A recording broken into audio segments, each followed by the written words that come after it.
بسم الله الرحمن الرحيم. إن الله لا يحب المفسدين. صدق الله العلي العظيم.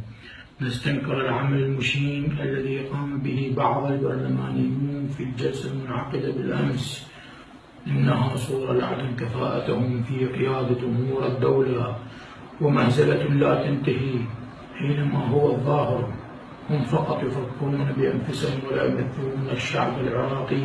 ونقول وأنتم ولا تفكرون بالحشد الشعبي الذين كان مرابطا في ساحات القتال. ونقول لكم نضربكم ضربة يدا من حديد، لأنكم سرقتوا أموال الشهداء وأموال الأيتام وأموال الذين يخدمون البلد والشعب العراقي بكافة. والسلام عليكم ورحمة الله وبركاته.